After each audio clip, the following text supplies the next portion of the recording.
Sí, tenemos que hablar de Latinoamérica porque muchos dirían que lejos todo aquello, sin embargo no es así. No porque esto haya sido en Europa, no ha dejado de afectar a nuestro país y a nosotros y a toda Latinoamérica.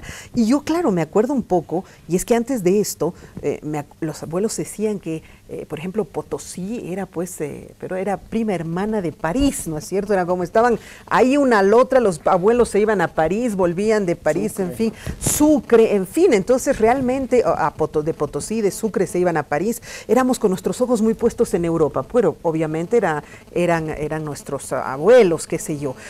Argentina ni qué decir, Argentina estuvo constantemente con los ojos puestos en Italia, en sus abuelos también, es lo mismo. Pero luego de esto sucedió algo muy interesante y ahí empezó recién nuestra cercanía económica con Estados Unidos y ahí entra Estados Unidos a nuestro continente, en ese vacío, decía yo, que se había generado durante la Primera Guerra Mundial. Y bueno, no se fueron más, ¿no es cierto? ¿Es así realmente? La primera influencia que se ha podido ver ha sido a nivel militar. Militarmente, Francia y Alemania han tenido una preponderancia muy importante. Y la influencia de la cultura francesa, las ideas de los revolucionarios que se han visto cimentadas hasta el siglo XIX. Sin embargo, la influencia ha sido potencialmente militar. Las misiones militares francesa, la misión militar alemana. En Bolivia hemos tenido. En Bolivia hemos tenido. Y Bolivia ha tenido su participación en la Primera Guerra Mundial, con soldados, con hombres, con diplomáticos. Y nosotros tenemos hasta un héroe. Santalla, claro, ¿no? Tenemos dos héroes. El primero es Luis Ernst, que ha participado en el Frente Oriental. Pero él no era boliviano. Boliviano. Y además llamaban ellos héroes de la Gran Guerra. Han sido héroe de la Gran Guerra. Guerra. Flores. Tenía conocimiento del señor Santalla, que ha estado en Verdún. Héroe de Verdún, claro. Héroe de Verdún. Esa batalla es espectacular.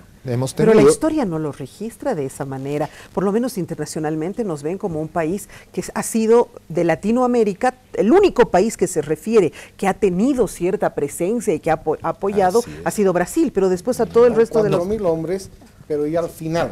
Pero Bolivia, Panamá, Cuba y Uruguay también le declararon la guerra alemana. La Federación Boliviana no es tan importante, obviamente. Por la cantidad. Es mínima, ¿no?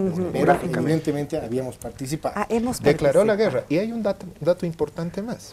En la firma del Tratado de Versalles, con los grandes hombres que han firmado el Tratado de Versalles, don Ismael Montes tenía su lugar en la mesa como representante de Bolivia. Y ha estado como parte que ha firmado el Tratado de Versalles. Ahora, pero Estados Unidos, tú mencionas Estados Unidos. Estados Unidos hasta el 18 no está participando, el 18 entra. 17. Claro, 17, final del 17. Claro, entra casi al final. ¿Y qué decía Roosevelt en su discurso de apertura, presidente? Nosotros somos herederos de las maravillas de Europa, pero no tenemos que preocuparnos por estas bizantinas peleas de coronas. Somos un país privilegiado, ¿no? Y que está totalmente lejos de conflictos internacionales, y qué gran paradoja que va a ser el protagonista al final de la Primera Guerra Mundial. Claro. Ahora, hay una carta que manda el embajador Ignacio Calderón al presidente de los Estados Unidos, haciendo una declaración y una apología a la cultura francesa y al apego de Bolivia hacia la causa de los Estados Unidos y de las potencias occidentales, el ministro plenipotenciario en los Estados Unidos. Y hay otro texto que señala Margaret Macmillan en París 1919, que es uno de los textos más importantes para la Primera Guerra Mundial y lo que pasó posteriormente, señala que un diplomático boliviano, no sabemos cuál es el nombre, podríamos inferir, hay dos por lo menos, pero no quiero señalarles, pero es el primero en pedir autógrafos a los alemanes que habían firmado el Tratado de Versalles. Y lo registra. Y lo registra.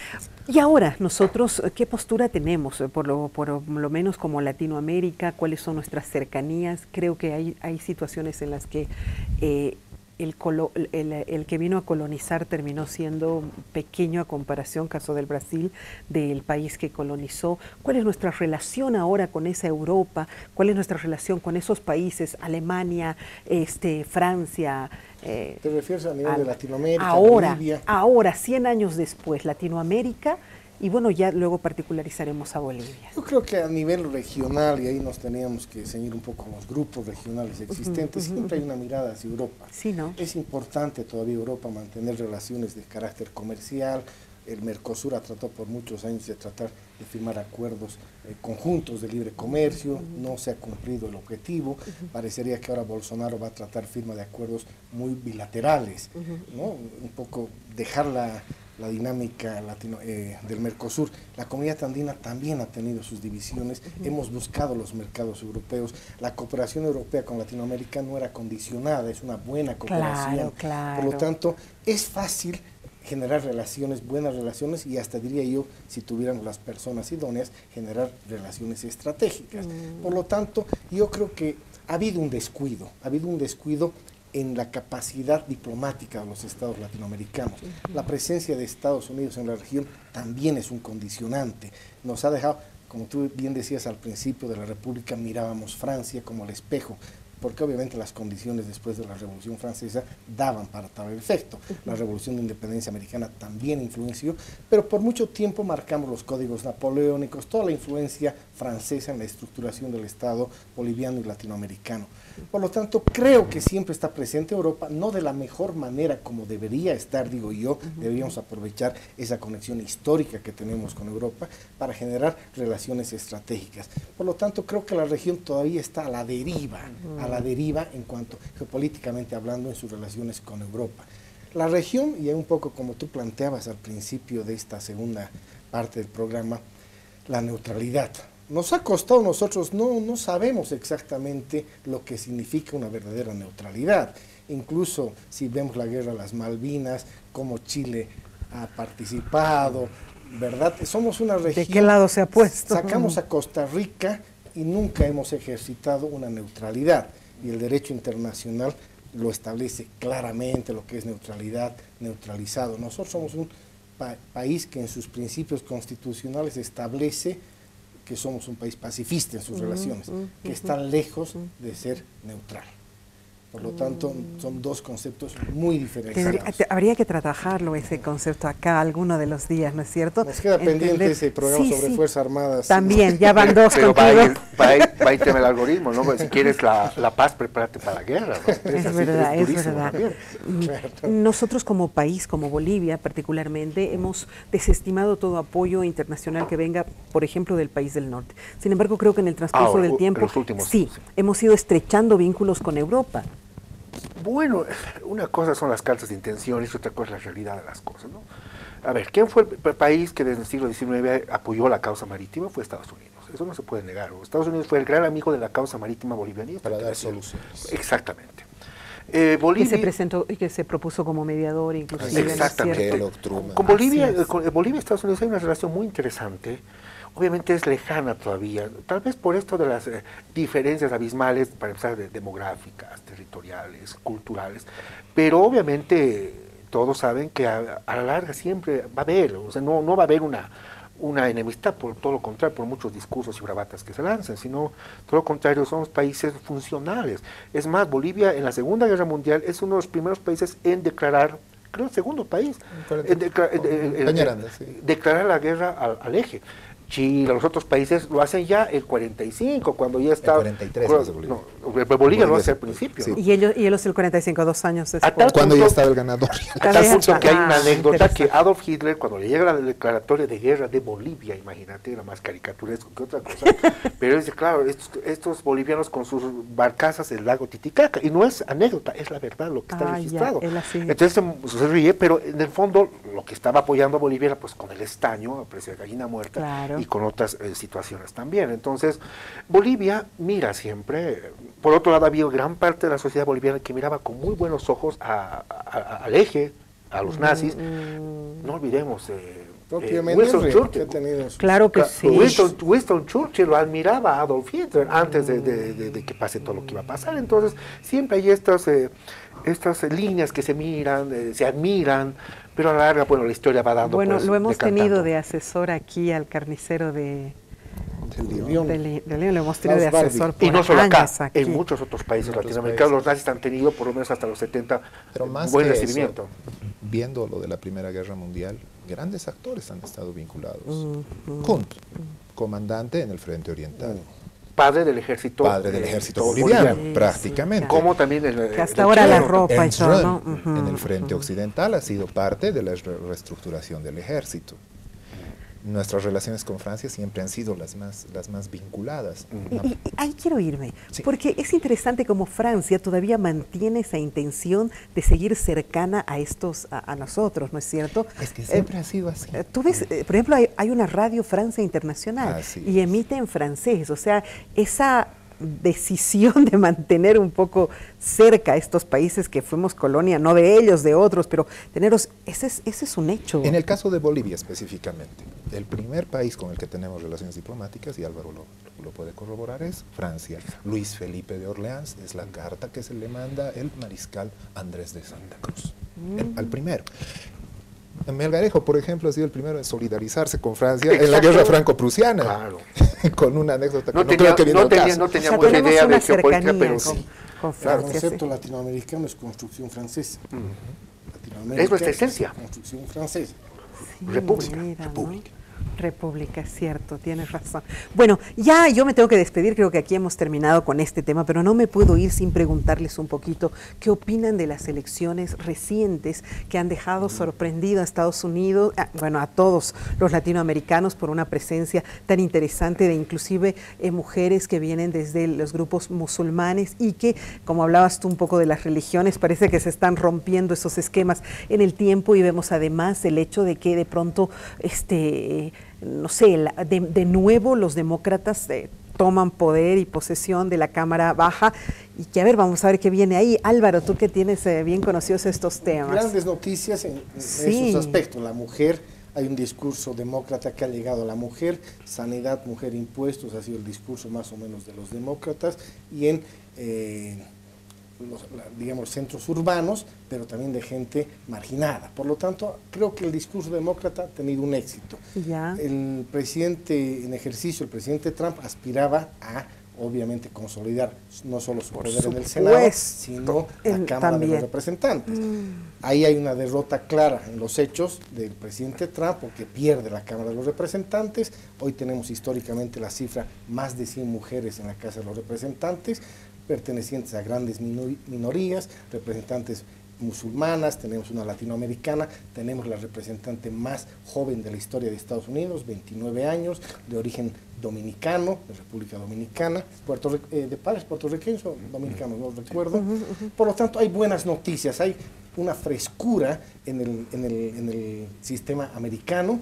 ¿Qué me motiva de pensar de esto?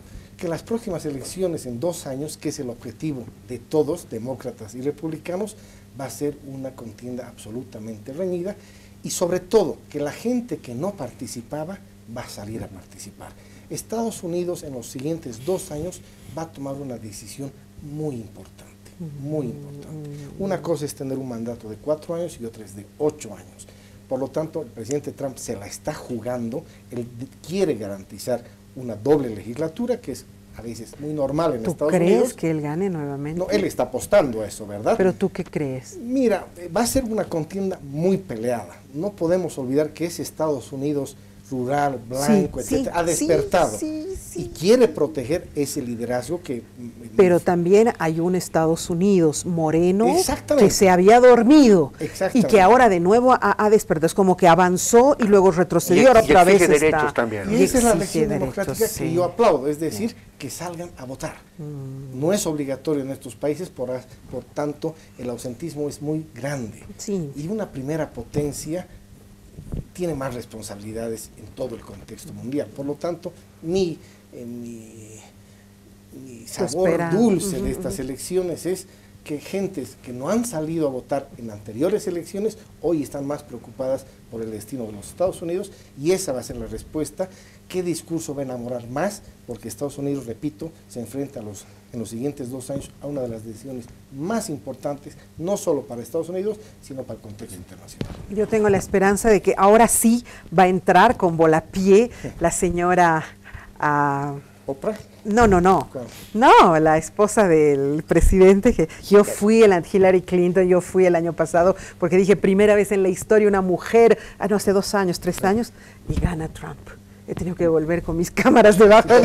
¡Qué barbaridad! Yo creo que ahora sí va a ir Hillary Clinton. ¿Otra vez? Yo creo que no fue la anterior vez. No, va a ser alguien más joven en todo caso, no va. ¿no? Sí. También eso, el tema de las edades pesa mucho, ¿no? Qué Eso, pena, sí, ¿no? sí. Bueno, qué pena. Oye, hablas de Oprah, no sé si Oprah se está postulando, no, pero muchos ¿no es cierto? desean que sea sí, ella. y además también con una visión muy diferente. ¿Qué opinas tú de esa presencia femenina, de esa diferencia que va a haber ahora? ¿Ya se dio alguna vez, tú que sabes de historia, esa diferencia en las cámaras? Las cámaras de los representantes para mí son equilibrio y diversidad. Ajá. Y es una forma de institucionalidad dentro de los Estados Unidos porque es una forma de control. El Partido Demócrata va a tratar de recuperar esos espacios donde las mujeres han tenido una preeminencia, los grupos de color, la diversidad religiosa. Entonces eso siempre ha sido reflejado por los demócratas. El establishment republicano va a tener que defenderse dentro de 2 años. Pero esto refleja algo que yo lo veo desde un punto de vista más de respeto a una institucionalidad y control. Y la diversidad nuevamente se va a imponer, pero dependiendo de la propuesta que hagan tanto republicanos como demócratas. Las mujeres han tenido un momento muy importante con Hillary Clinton, pero van a haber otros actores. Yo creo que va a haber un nuevo actor. Ayer sacó su libro, antes de ayer, la esposa de Obama, y anunció claramente que ella no tiene ninguna intención de postular.